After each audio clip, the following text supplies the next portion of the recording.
મારે મથુરા જોવાની ઈચ્છા છે. નંદ બાબાએ કીધું જોજે હો, આપણું ગોકુળ નથી, અહીં તારું તોફાન નહીં ચાલે. આ કંસ રાજાની નગરી છે, એ તારું તોફાન બિલકુલ નહીં ચાલે. સીધો સીધો જજે. તો કે આમ ગલી આવે તો વળવાનું નહીં. તો કે તું રવા દે, તું જોવા ન જઈશ, તું સીધો નહીં રે, મને ખબર છે.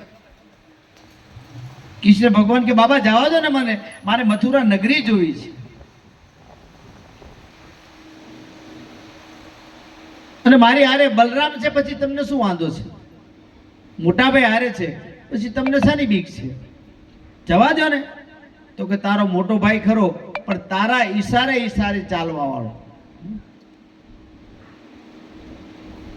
જાવું તો જજો, પણ ક્યાંય તોફાન કરતા નહીં. આપણા બાપ દાદાની નગરી નથી, બાપ દાદાનું ગામ નથી, આ તો કંસ રાજાનું નગર છે. પણ મથુરા નગરીમાં જાય છે ને, તો પેલો ધોબી હામો મળે છે. કપડાની ગાંસડી લઈ અને પેલો ધોબી હામો મળ્યો.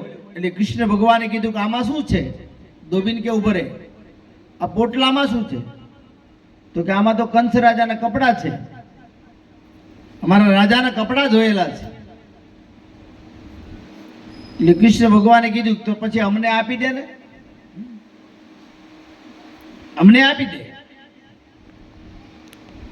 ધોબી કે આ ન દેવાય, નહીતર કંસો મને જેલમાં પૂરી દે, મને મારે, દંડ કરે. આ તો અમારા રાજાના કપડા, કેમ આપી દેવા? તો કે આપી દે ને. તો કે ના, હું નહીં આપું. એટલે કૃષ્ણ ભગવાને ગોવાળાને કીધું લૂંટી લો સાલાને. હે, આ સાલાને લૂંટી લો. કે કૃષ્ણ ભગવાન ઈશારો કર્યો ગોવાળિયાને. ગોવાળિયા હોય કપડાની ગાંડી લૂંટી લીધી. કપડા ખોલી ખોલીને ગોવાળોને કૃષ્ણ ભગવાને કીધું જેને મન ફાવે મંડો પહેરવા, જેને જે માપક આવે મંડ્યા પહેરવા.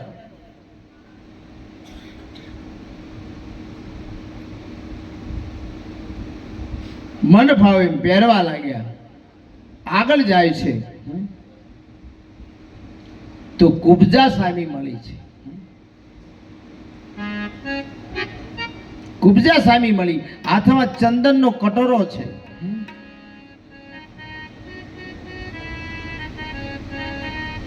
એટલે કનૈયાએ કીધું કે તારા હાથમાં શું છે? તો કે આ તો ચંદન છે. તો ક્યાં લઈને જાય? તો કે અમારા રાજા કંસ માટે.